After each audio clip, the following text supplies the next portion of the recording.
শীত যাওয়ার টাইম এখনও হয়নি, তবে এবছর কিন্তু শীতটা ভীষণ ডিসঅ্যাপয়েন্ট করলো। কিন্তু কোনো ব্যাপার না, চলো শীতের সবজি এখনও আছে আর আজকে ওটা দিয়েই বানাবো একটা ইয়াম্মি ইয়াম্মি চাউমিন। চাউমিনটা এখানেই প্রথমে গরম জলে ভিজিয়ে রেখে দিয়েছি, ওটা জাস্ট নরম হয়ে যাবে, আমি কিন্তু সিদ্ধ করিনি। আর এখানে ব্রোকলি আর সাথে নিয়েছি তোমার ওই বাঁধাকপিটা, ওটাকেও সিদ্ধ বসিয়ে দিলাম জাস্ট অল্প করে।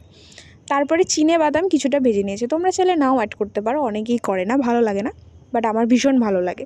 তারপর কড়াইতে তেল গরম করে অল্প করে আদাটা ছেঁচে দেবে আর দেবে কাঁচা লঙ্কা। তারপর দিয়ে দেবে গাজর আর তারপর দিয়ে দেবে সিদ্ধ করে রাখা ওই ব্রোকলি আর বাঁধাকপিটা। আর তোমরা চাইলে অল্প করে অ্যাডও করতে পারো কিছুটা মটরশুঁটি। আর দিয়েছিলাম ওই চিনেবাদামগুলো যেগুলো ভেজে রেখেছিলাম। নুন হলুদ দিয়ে ভালো মতো ভেজে নিয়ে অ্যাড করে দেবে সিদ্ধ করে রাখা চাউমিনগুলো। তারপর নামিয়ে নিয়ে সার্ভ করো গরম গরম শীতকালের চাউমিন। তোমরা চাইলে এতে সসও অ্যাড করতে পারো, বাট আমার সস খুব একটা পছন্দ না, তাই অ্যাড করিনি।